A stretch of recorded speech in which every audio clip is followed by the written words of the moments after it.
I stepped into my son's house with the quiet purpose of dropping off a small package he needed for work. The air inside felt still, as if the place was waiting for something to happen. My shoes made a soft sound on the entry floor, and I slowed when I heard faint voices coming from deeper in the house. Then one clear sentence cut through the hallway like a blade. "He can't even read fine print." I stopped moving, my hand still holding the package against my side. There was no confusion about who they meant. My son's voice carried a low edge I had never heard before, the kind people use when they think the subject isn't close enough to hear.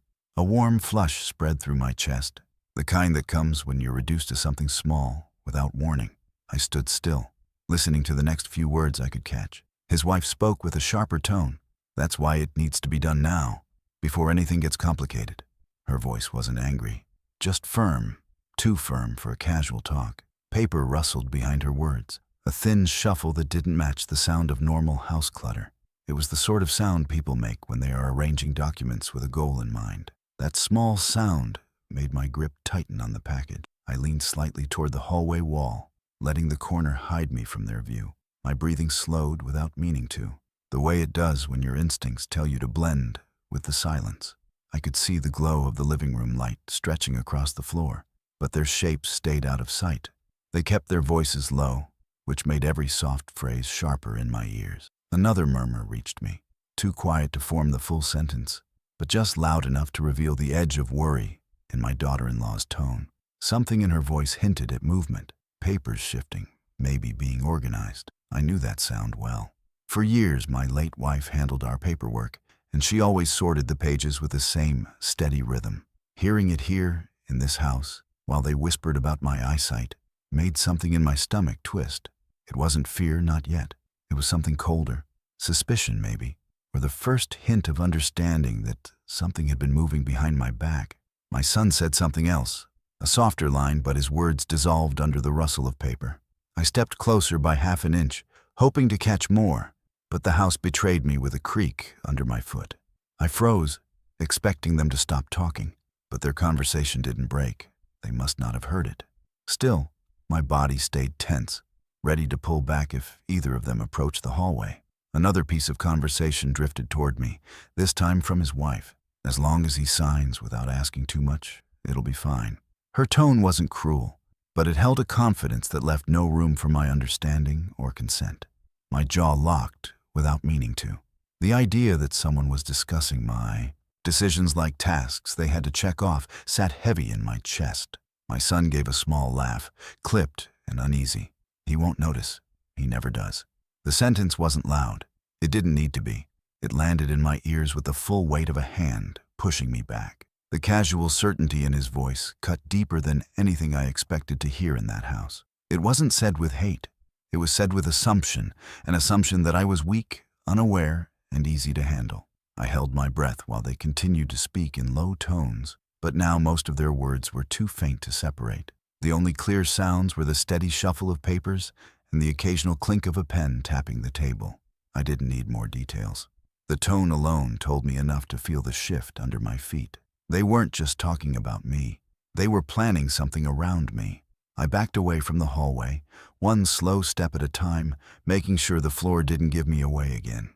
My heartbeat felt louder than their voices, which made the silence around me feel even heavier. When I reached the door, I pulled it open with the smallest movement my hand could manage. The hinges stayed quiet, almost as if they understood the importance of silence now. Outside, the air felt cooler than it should have. I held the package against my chest for a moment before setting it down on their porch, where they would find it later. I didn't ring the bell. I didn't knock. I didn't want them to know I had been anywhere near their conversation. Not yet. It was too early to show my hand. I needed to understand more before I stepped into the light of that living room. I walked down the steps with steady, controlled movements, keeping my breath measured. Each step away from the door felt heavier, but clearer. Something inside me had woken up, something old and steady that didn't break under simple disrespect. I had lived long enough to know when a quiet threat was beginning to take shape. The whispers, the papers, the confidence in their tone, all of it pointed in one direction. I didn't look back at the house. I didn't need to. The sound of their voices, low and purposeful, stayed with me as I reached my car. When I opened the door, the interior smelled faintly of dust and old leather, grounding me for a moment. My hands rested on the steering wheel, steady but cold. I didn't say a word to myself. There was nothing to say yet, only something to learn. I started the engine and pulled away from the house, letting the quiet road give me room to think. I didn't know the full shape of what they were planning, but I knew one thing with certainty now. They had begun planning something long before I arrived at that door, and I had heard enough to know it involved me in ways I hadn't expected. The drive home gave me too much time to feel the weight of my own age. I'm 73 now, and while my mind is sharp, my eyes have started to lose the ease they once had. Small print strains me if the lighting isn't right, and I've learned to keep a pair of reading glasses in nearly every room. It's not a weakness I enjoy admitting, but it's a truth I've made peace with. What I heard in that hallway, though, made it feel like a flaw carved into me by someone else's hands. When I walked into my quiet house, the soft ticking of the clock in the living room met me like an old companion. The sound had been there through every season of my life, including the years when my wife sat beside me at the dining table, sorting bills with the calm patience she carried in everything she did. She had a way of reading documents carefully, no matter how long they took. Her voice would hold a gentle firmness when she explained things, and I trusted her completely. Losing her left a silence no clock could fill. I sat down in the chair where she used to review our letters, a place I still avoided most days. Even after all these years, I could picture her leaning forward, her finger under a line of text, her eyes narrowing as she read every word.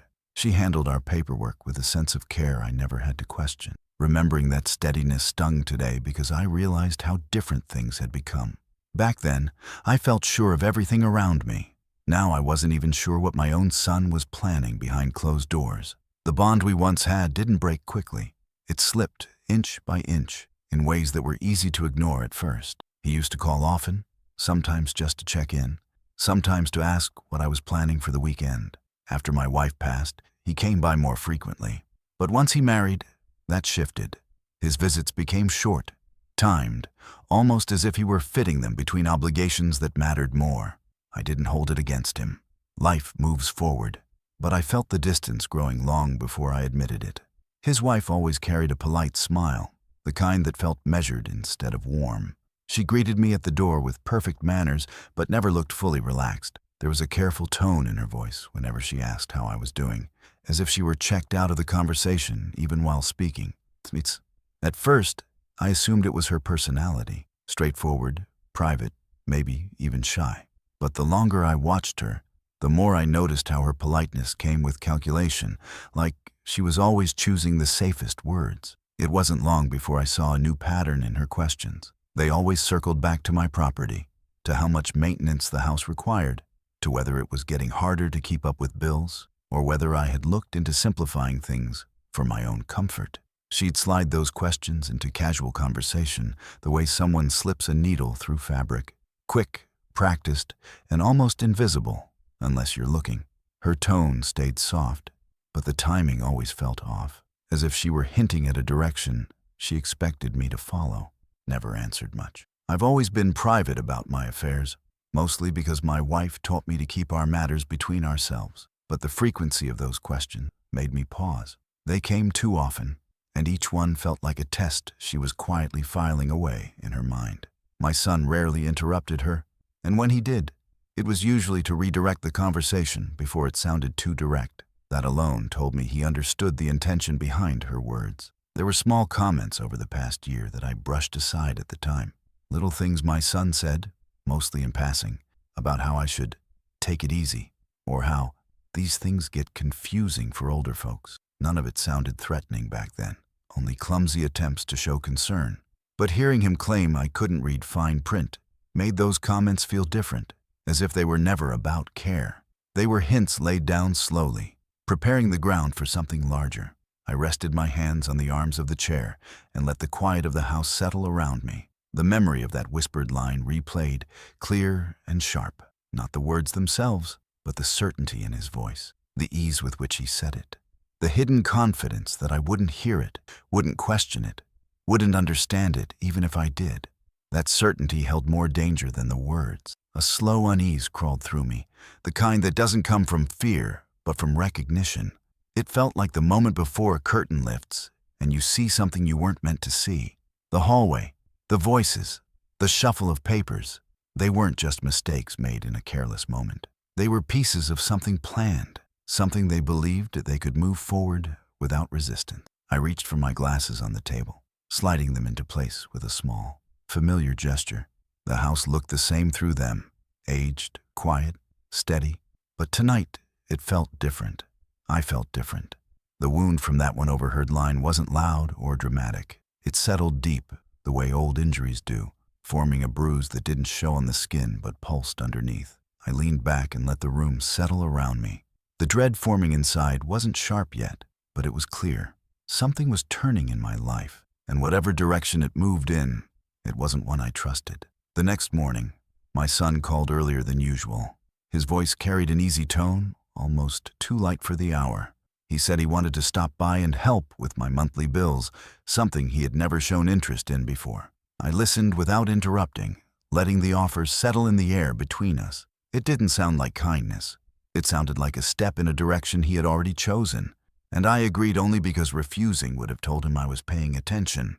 He arrived with a confidence that didn't match the situation, carrying a folder tucked under his arm as if it were part of a routine. Watched him set everything on my kitchen table with practiced care, and the sight of it made a small knot form in my stomach. He spoke about wanting to take stress off my plate, but nothing in his expression matched the words. He kept glancing toward the door, as if expecting someone else to join him. A few minutes later, my daughter-in-law walked in without knocking, holding another packet of papers. She greeted me with a tight smile and set the stack next to the folder my son brought. She said they were simple utility updates, and that it would be easier if I signed them right away. Her tone was calm, but the speed of her words felt rehearsed. I nodded and picked up the first page, letting my eyes adjust to the small print, while her impatience grew behind her controlled expression. I asked a basic question about the purpose of the form, and she shifted her weight, tapping her finger lightly against the edge of the table. It wasn't irritation she was hiding, it was urgency. My son stepped in quickly to answer for her, telling me it was just a renewal and that everyone was doing it these days. His explanation didn't match the paper in front of me, but I acted as though I believed him. I kept my face calm, giving them nothing to react to. As I leaned closer, the small text blurred slightly before coming into focus, and I noticed them watching me from the corner of my eye. Their eyes connected for a moment in a quiet exchange, one that carried meaning I wasn't supposed to understand. They looked at me again, with careful neutrality, but I had already seen the flicker between them, an acknowledgement of my struggle with the print. They weren't surprised. They were measuring it. I moved to the second page, then felt something colder rise in my chest. The header wasn't related to utilities at all. It referenced something entirely different, something that had no reason to be mixed with monthly bills. The language was vague enough to disguise its purpose, but clear enough for someone paying attention. I set the page down gently, pretending not to notice the inconsistency. They didn't comment on it, which told me they hoped I hadn't seen it. I cleared my throat and asked why they suddenly wanted to handle my mail. My daughter-in-law smiled without warmth and said they were just trying to help me stay organized. She spoke as if the question were unnecessary, as if I should accept the answer without thinking. My son added that I didn't need to worry about keeping up with all the paperwork, and he said it with a tone that sounded too close to a decision already made. Their confidence pressed against me in a way I couldn't ignore. They stood at my table like people managing a task rather than offering help. I nodded slowly, keeping my posture relaxed, giving no sign that anything struck me as odd. I had learned long ago that staying quiet often gave more information than speaking. They mistook my silence for confusion, and that small mistake told me more about their mindset than anything they said out loud. I took my time with each page, pretending to struggle more than I did. Their eyes followed my movements with subtle tension, waiting for me to sign or ask for help. The silence grew heavier with every passing second, filled with the weight of their expectations. I kept my breathing even, letting the quiet work in my favor. I needed to see how far they would push without me resisting. My daughter-in-law finally broke the silence by placing a pen next to my hand, her fingers lingering for a moment, as if to guide my next action. I didn't pick it up. Instead, I asked for a moment to review the forms later. The quick flash in her eyes, something sharp, almost frustrated, was gone in an instant, replaced by a polite nod. My son agreed too quickly, but the stiffness in his voice betrayed him. I gathered the papers with a steady motion, making sure not to give away the rising alarm building inside me. They watched closely, trying to decipher whether I suspected anything. I let my expression remain neutral, the same steady mask I had worn through much harder moments in my life. Inside, though, a line had been crossed, a small one, but clear enough for me to feel it. They left soon after, their movements too controlled to be casual. I watched the door close behind them and stood in the quiet house, holding the folder against my chest. The tension didn't come from fear. It came from understanding that their intentions were no longer hidden behind polite questions or passing comments. They were stepping into my life in ways that didn't belong to them, and they believed I would accept it because of a weakness they thought I carried. I set the papers on the table and sat down slowly, letting the room settle. The first sign had been their tone. The second had been the looks they exchanged. But this quiet pressure wrapped in politeness, was the confirmation I didn't want to see. Something was unfolding around me, and whatever it was, they expected me to follow without question. But I wasn't ready to give them what they wanted. Not yet. The next few days, I made a quiet decision to handle my mail myself. I began waking up earlier than usual, so I could reach the porch before my son or his wife stopped by to check in. The morning air felt colder on my skin as I stepped outside, but it kept me alert.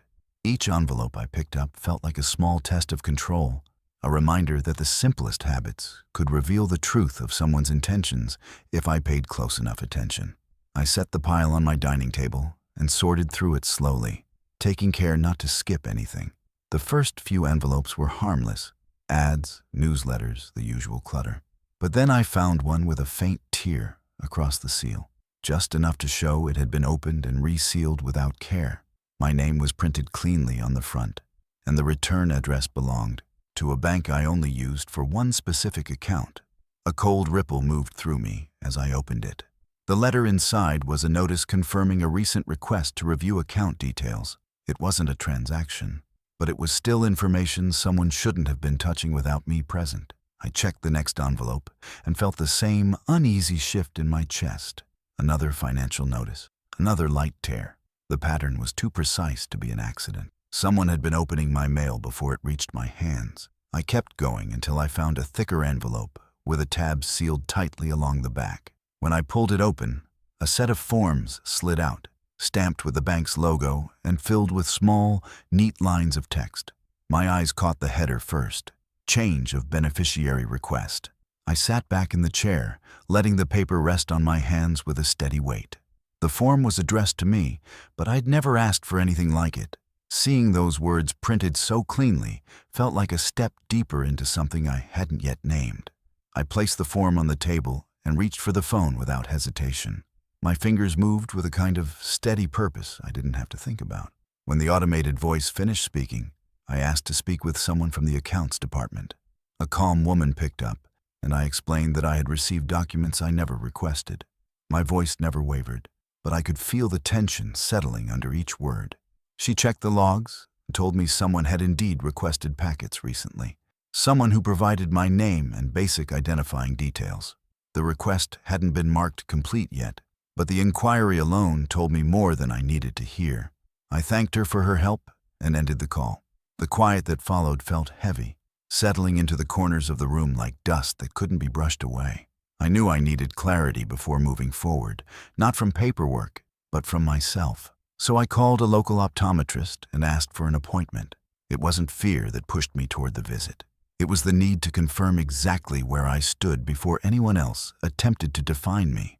They squeezed me into a late morning slot, and I drove there with the same calm control I'd held since leaving my son's house. The waiting room smelled faintly of antiseptic and carpet cleaner, a scent I had grown used to in these kinds of places. When the doctor called my name, I followed him into a small examination room with dim walls and a single bright lamp. He ran me through a series of tests. Nothing complicated, nothing new to me. I read lines of letters, leaned forward when he asked, and sat still when he shifted the lenses. When he finished, he adjusted his glasses and spoke plainly. My eyesight was weaker, yes. Age had taken its share. But there was nothing alarming, nothing that prevented me from reading fine print with glasses or decent lighting. His tone held no concern, no mention of rapid decline, No hint of anything close to incapacity. Just the steady reassurance of a man who knew what he was talking about. I thanked him and walked back to my car with a quiet certainty forming in my mind. The results weren't surprising.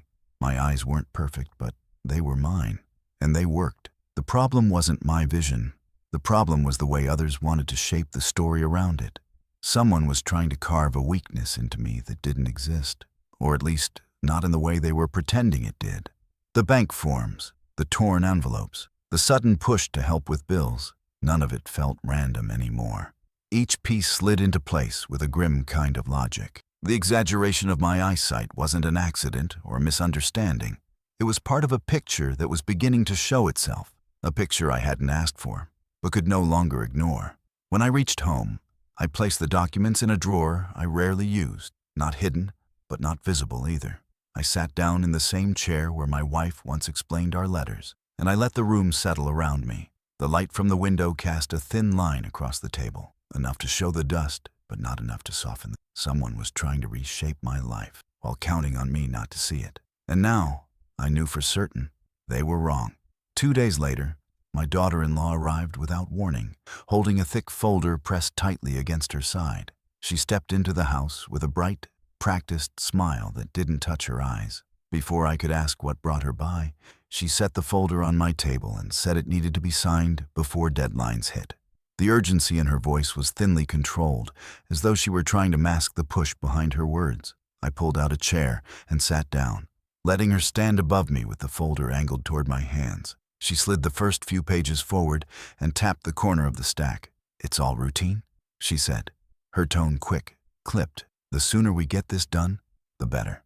I looked at her for a moment before opening the folder, letting my silence stretch just long enough to steady myself. Then I told her I would need time to look through everything.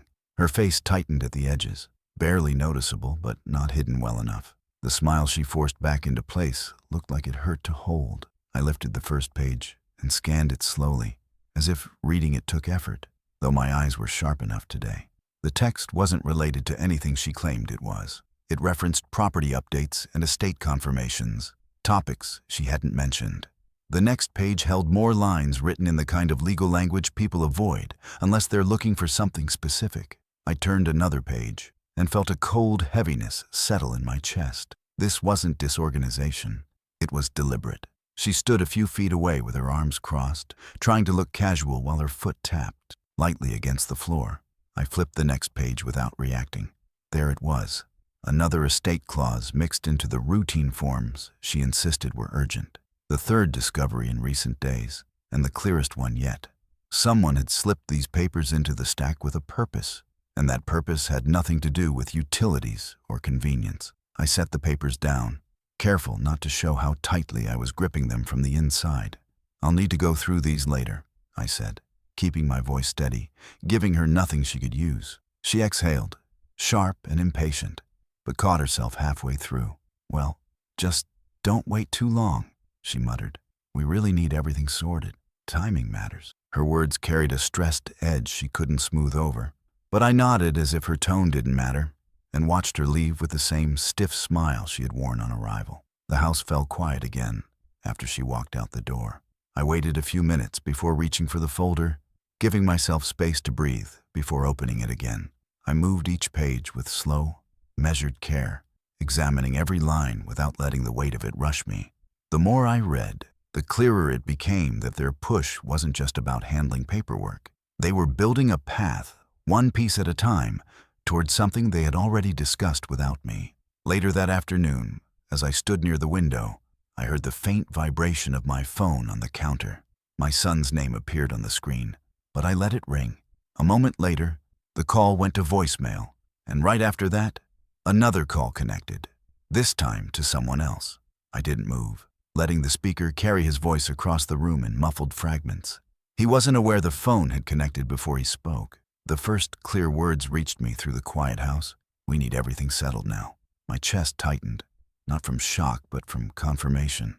His voice held urgency and a faint undertone of certainty, like he believed the situation was already under control. He lowered his tone, but I caught enough to understand he was discussing deadlines, paperwork, and making sure things were locked in. Each phrase slid into place like a puzzle piece I hadn't wanted to see, but couldn't ignore anymore. I stood still, letting the truth form fully. They weren't just organizing my bills or trying to make life easier. They were preparing legal grounds I hadn't agreed to, ones that required me to be seen as someone who couldn't manage his own affairs. The exaggerated concern, the hidden documents, the sudden urgency, it all pointed to the same end, declaring me unfit. A quiet ache pushed through me, not sharp, but deep. The kind that comes when something you trusted shifts into something unfamiliar. I wondered, for a moment, how my own son had come to see me as someone to move aside, rather than someone to stand beside.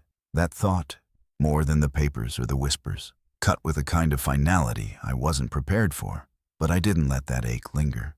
I had no room for weakness now. I moved back to the table and placed the folder neatly in the drawer I used the least. Everything inside it felt like the shape of a truth I couldn't deny, but I refused to let it make me reckless. I needed clarity, not emotion. Strategy, not noise. Whatever they were planning, they believed I would walk into it unaware. That belief was the only advantage I had, and I wasn't ready to give it up. As the afternoon light dimmed, I sat down and rested my hands on my knees. My breathing stayed slow, my thoughts clear. The betrayal hurt, yes, but the path forward was starting to take shape. If they were building a case behind my back, then I would build something stronger in silence. I decided then, whatever came next, I would protect myself quietly, and I wouldn't let them see me coming.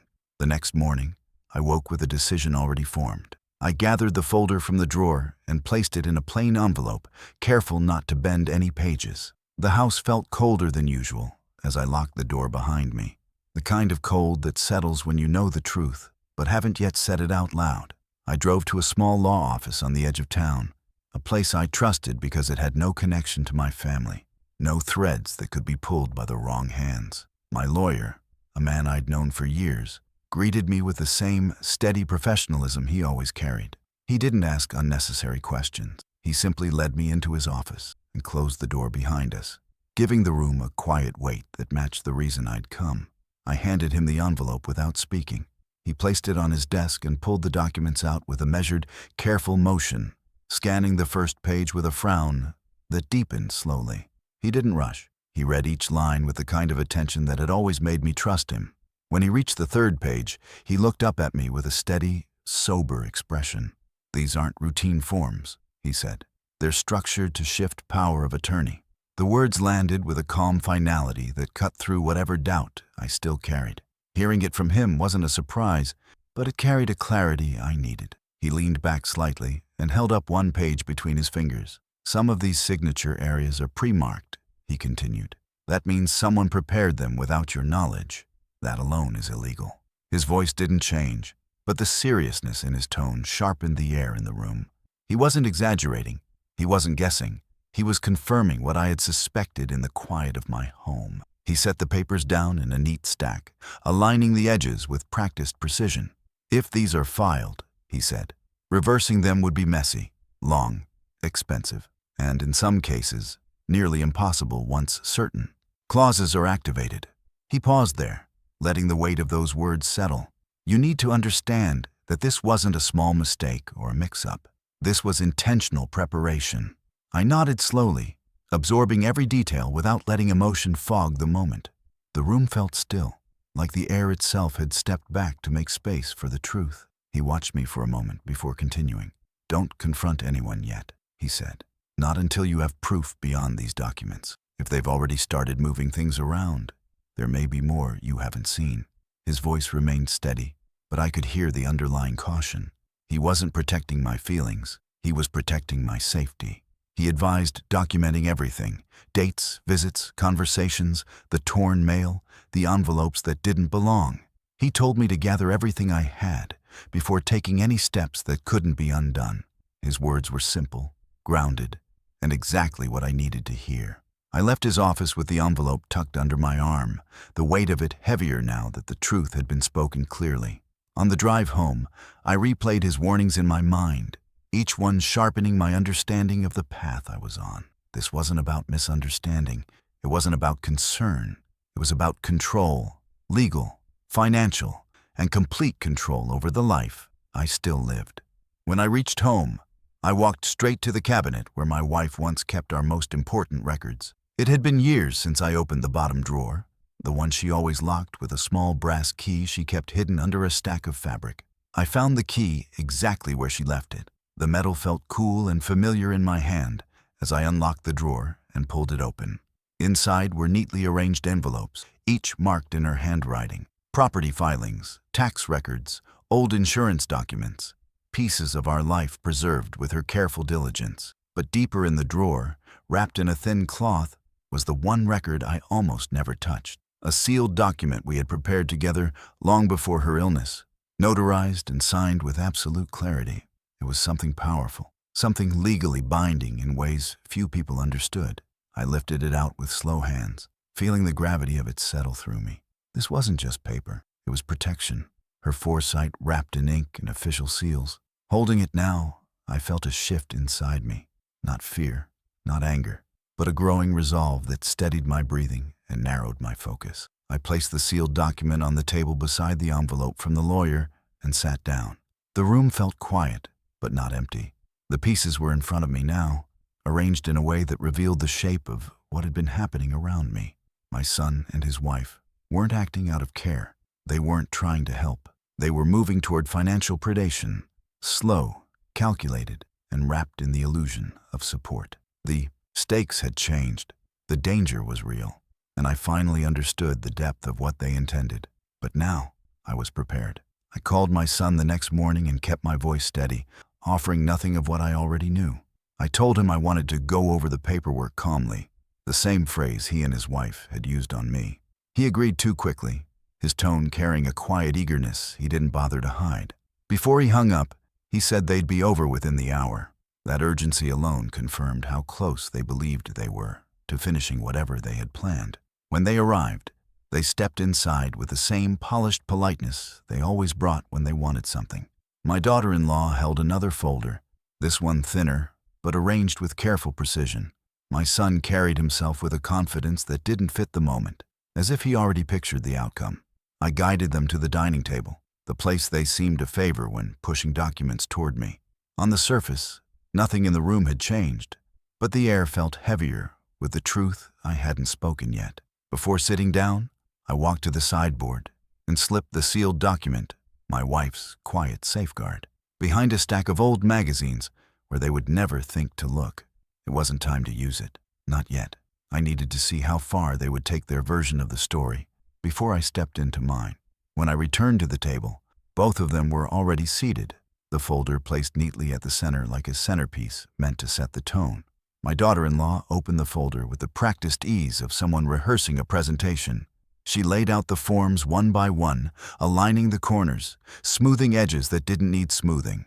My son leaned back slightly, tapping the table with 2 fingers in a rhythm that revealed more impatience than nerves. They looked like people preparing to complete a task they had already counted as finished. I sat down slowly and pulled the first document closer. "Explain this part to me," I said, pointing at a line in the middle of the page. My tone was mild, almost curious, the way someone would sound when asking about a routine bill. She leaned in and answered quickly, her words smooth but not accurate. I recognized the lie immediately. She spoke about utility adjustments when the line clearly addressed legal authority transfers. She spoke with confidence, almost pride, as though she expected me to trust whatever explanation she offered. I nodded and moved to the next sheet. "And this one?" I asked. She hesitated for half a second, too short to catch unless you were watching for it. But then she launched into another explanation that didn't match the text. My son chimed in before she finished, overlapping her words with his own practiced reassurance. He explained it differently, yet still wrong, as if they hadn't aligned their story well enough before arriving. Their eyes met for a brief moment when they realized they weren't giving the same answer. It was quick, but clear enough for me to see the shift behind their expressions. They were covering gaps they didn't expect to fill. I let the silence sit for a moment before lifting another page, turning it slowly as if reading each line took effort. "This part seems complicated," I said, letting the edge of confusion slip into my voice. Not real confusion, but the kind they expected from me. My son leaned forward now, eager to take control.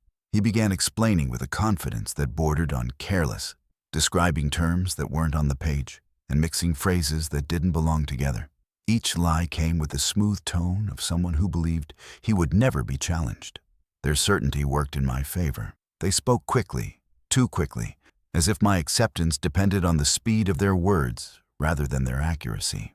My daughter-in-law kept arranging the papers, pushing the pen closer, tapping her finger near the signature line every few minutes. Neither of them noticed how closely I watched the small details, the impatience in her breathing, the slight tremor in his hand, the way they kept glancing at one another to confirm their fabrications were working. I asked a few more questions, all of them harmless on the surface. Simple things. Why the forms looked different from the ones I remembered. Why they were labeled the way they were. Why certain sections seemed unrelated to utilities. Each question pushed them deeper into their script, exposing more cracks in the story they thought was airtight. I didn't push too hard. I didn't challenge. I let them expand their lies freely, giving them the space to reveal exactly how far they had drifted from the truth. At one point, my son said, "Dad, it's just simpler if you trust us on this." There was no malice in his tone, only a calm assumption that I would follow where he wanted me to go. He believed the trap was already set. He believed I had no reason to look beyond the surface. That belief, more than anything else he said, showed me the depth of their confidence. I leaned back in my chair and rested my hands on the table, letting the faint hum of the refrigerator fill the silence. They waited for me to sign. They waited for agreement. They waited for submission disguised as trust. But I gave them none of it. Inside, a stillness settled. Not fear, clarity, a steady, quiet resolve that sharpened everything around me. I now understood the exact shape of their intentions, the precise path they had been paving. And I knew, without speaking a word, that the moment for truth was approaching, but not yet. For now, I simply said, "Let me think this through," and watched their rehearsed smiles strain under the weight of the delay. The preparation was done, the stage was set, and I was ready. I placed the stack of papers in the center of the table and turned each page toward them, one by one, with slow, deliberate movements. The room fell into a silence so tight, it felt like the air had thickened around us. My son straightened in his chair, pretending to be relaxed, while his wife's fingers twitched near the edge of the folder. When I finally spoke, my voice carried a calm they didn't expect. "Explain these," I said, tapping the corner of the first document. "Every line, every section." My son reached for the page with a forced smile, but he didn't read it. He skimmed the top, then glanced at his wife, looking for a cue. She jumped in with a scrambled explanation about billing cycles, her voice too fast, her words too light to hold any weight. I watched them both without blinking. When I lifted the next page and asked for clarity, they stumbled again, this time stepping over each other's words. He insisted it was just a renewal. She claimed it was a standard update. Neither matched the text in front of them. Their rehearsed tone began to crack. He grew sharper. She grew defensive. I didn't interrupt. I let them dig deeper into their own lies, because the truth was already settled in front of me. When I asked about the estate clauses hidden in the stack, their faces tightened at the same moment, a shared instinct betraying their guilt. My son tried to laugh it off. My daughter-in-law tried to explain it away with a flimsy excuse about mixed paperwork. But their eyes told the story, their words couldn't. I let the silence sit between us for a long, steady breath before standing up. Their attention followed me as I walked to the sideboard, reached behind the stack of magazines, and retrieved the sealed document they didn't know existed. I returned to the table and laid it down with the same care I might use to place something fragile. The seal, the signature, the notary stamp. It all shone in the soft light of the room. "This," I said quietly, "is a notarized statement confirming my full mental and financial competence. Signed years ago, updated recently." Their mouths tightened at the same time. She leaned forward as if she could challenge it, then sat back just as quickly when she saw the official stamp. My son tried to hide the shock in his expression, but the tremor in his jaw told a different story. The foundation of their plan had shifted, and they didn't know how to regain their footing. Before either of them could speak, I continued. "And just so you're aware," I said, "I visited my doctor. He confirmed my eyesight is weaker, yes, but stable. Nothing that prevents me from reading anything you've placed in front of me." The words hit the table like stones. My son blinked hard, then looked away. My daughter-in-law's face drained of color, her breath catching in a shallow panic she couldn't hide. I reached into my pocket and placed my phone on the table, pressing the screen once. The recording played clearly, the bank representative's voice calm and professional. "Someone recently requested account packets under your name, just confirming if that was you." The recording ended, leaving a silence that felt colder than anything we had shared before. My daughter-in-law's panic turned sharp. She pressed her hands together, fingers trembling, searching for an explanation that didn't exist. We were only trying to help," she said, her voice cracking like thin glass. "You've been struggling. You thought I wouldn't see it," I said, cutting through her words with a calm that wasn't anger, but something colder. "You thought you could decide for me, sign for me, rearrange my life behind my back." My tone never rose, but each sentence landed with a precision that left no room for escape. My son stood up suddenly, his chair scraping the floor. His expression shifted from fear to frustration, then to anger in a matter of seconds. "Dad, you're blowing this out of proportion," he said. "This isn't what you think. You were trying to take control of something that doesn't belong to you," I said, keeping my eyes locked on his. "And you were counting on me not noticing." I didn't raise my voice. I didn't move. I simply let the truth sit between us, cutting through whatever performance he tried to assemble. He opened his mouth again, but the words tangled before they reached me. His wife looked down, unable to lift her eyes from the papers scattered across the table. The lies, the careful planning, the whispered confidence, it all lay exposed under the weight of the evidence. I gathered the papers slowly, forming a neat stack as though the moment needed order. Then I stood and slid the envelope into my coat with the sealed document tucked beside it. The room felt smaller now, holding the remnants of something broken in ways none of us could ignore. "I'll be handling everything legally from here," I said, alone. The sentence didn't shake. It didn't waver. It was simple, final, and absolute. Neither of them spoke as I walked to the door. Their silence was the clearest admission they could give. And as I stepped outside, the cold air met me with a steadiness I hadn't felt in years. The confrontation was over. The truth was out, and the next move belonged to me. The morning after the confrontation, I drove back to my lawyer's office with the same steady calm I had carried through the night. He greeted me with a small nod, already understanding this wasn't a visit for discussion. It was a visit for action. I handed him the folder containing every document they had tried to slip past me, along with the sealed record and the audio clip. He reviewed everything with a careful, procedural focus, then turned to me with a firm, grounded certainty. "We'll file for attempted financial exploitation," he said. "It's the right step."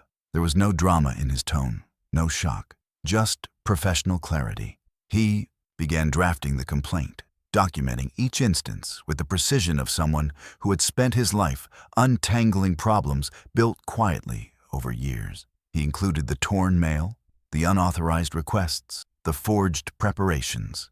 Each detail became part of the official record, a barrier between me and whatever they thought they could take. Later that afternoon, the bank contacted me directly. A security officer explained that my accounts had been temporarily frozen, not locked, but placed under protective review. All recent requests were flagged, and no changes would be processed without my physical presence and identification. His voice held the firm professionalism of someone who had seen these situations before. "It's good you acted when you did," he said. "These forms could have caused damage if they had gone through." I thanked him and hung up, letting the weight of those words settle. The danger hadn't been imagined or exaggerated. It had been real, quiet, and dangerously close to becoming permanent. By evening, I received another call, this time from a local officer. He asked if I could come in to make a statement regarding undue influence and unauthorized access to personal information. I agreed. The station felt colder than the last time I'd been there years ago, but the officer's tone was steady, respectful. He asked deliberate questions, writing down each answer with the slow, practiced hand of someone who understood how important clarity was. When the interview ended, he looked at me with a subdued seriousness. "It happens more than people think," he said. "Family's name doesn't erase the crime. You did the right thing coming forward." His words didn't offer comfort, but they grounded me in the reality of what I had avoided. Things could have gone much further if I had waited even a week longer. As these steps unfolded, my son called 3 times in one day. Each call came with the same insistent ring, the same unspoken pressure pressing through the sound. I didn't answer. I let the phone ring until it silenced itself, again and again. There was nothing he could say that I needed to hear. Not now, not after everything he had tried to shape behind closed doors. I deleted each voicemail without listening. Words spoken after exposure were not apologies. They were damage control. His wife tried once as well.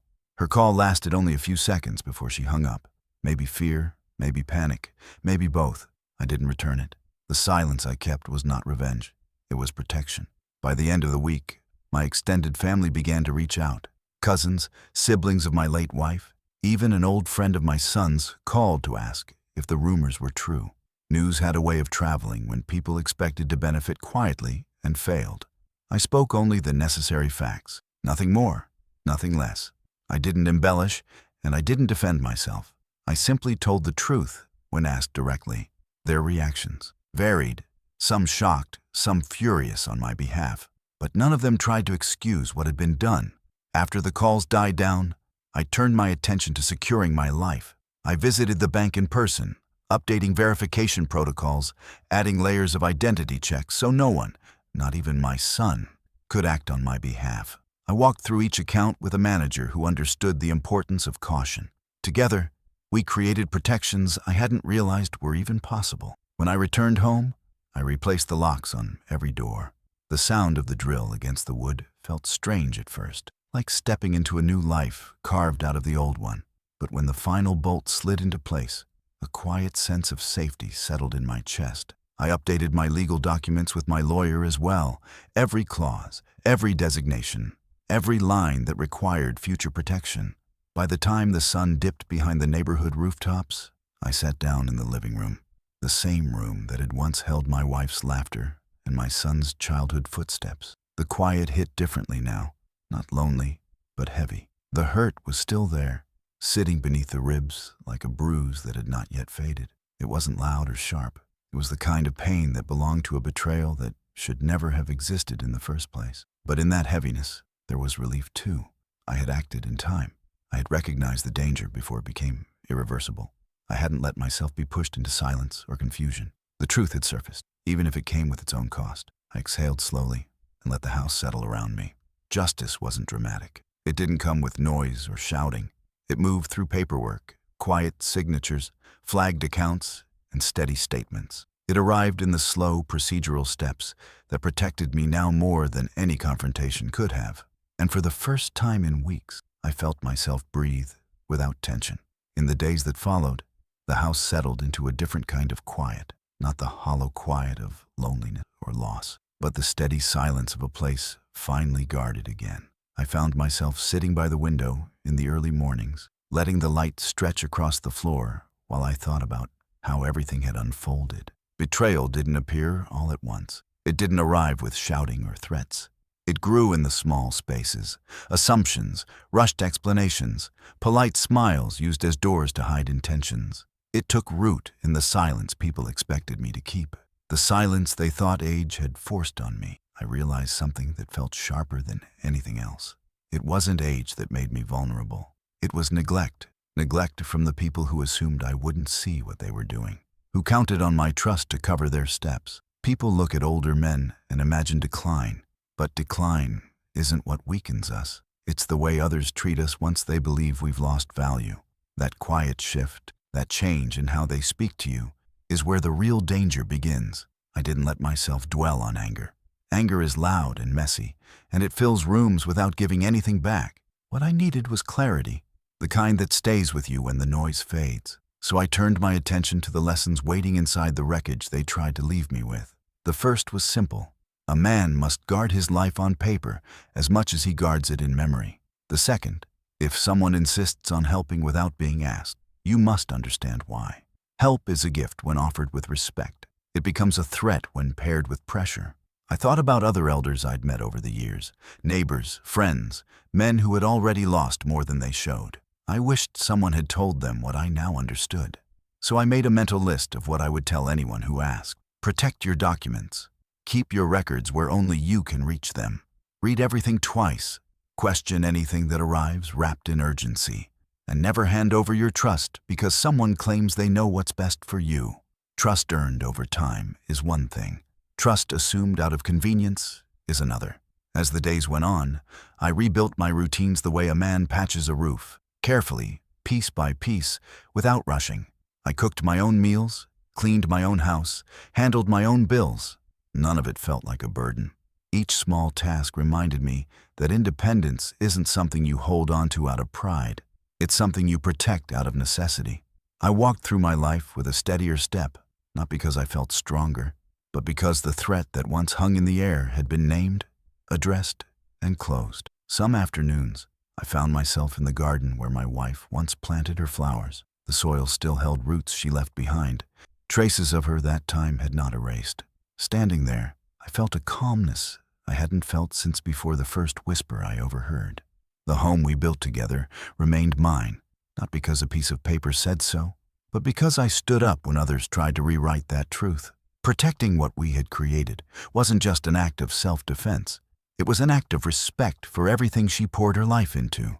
The locked drawers, the updated accounts, the strengthened protections. None of it felt paranoid. It felt earned. A man who lives long enough learns that safety is not something to take for granted, especially when trust has been misused. I moved through the rooms of my house with the quiet certainty of someone who had reclaimed more than property. I had reclaimed my place in my own life. On evenings when the light dimmed and the house shifted into darkness, I let myself sit with the weight of everything that had happened, not to wallow in it, not to reopen wounds, but to understand the shape of the lesson it carried. Some truths come late in life, some arrive through painful channels, but once learned, they stay with you. I did not reach out to my son. I did not wait for apologies or explanations. Those were roads that led nowhere, and I had no interest in walking them. This chapter of my life wasn't about repairing what had broken. It was about standing firmly in the space that remained and choosing peace over connection that no longer honored me. In the end, what stayed with me wasn't fear or bitterness. It was a quiet strength, one built from knowing I had acted when it mattered. The danger had been close, far closer than I realized at first, but I met it before it hollowed out the life I still wanted to live. I protected what my wife and I had built, and I protected myself. That was enough. As I closed the curtains one night, letting the house fall into its final stillness, the lesson settled with me fully and finally. Simple, sharp, and true. Growing old isn't the danger. Trusting the wrong people is.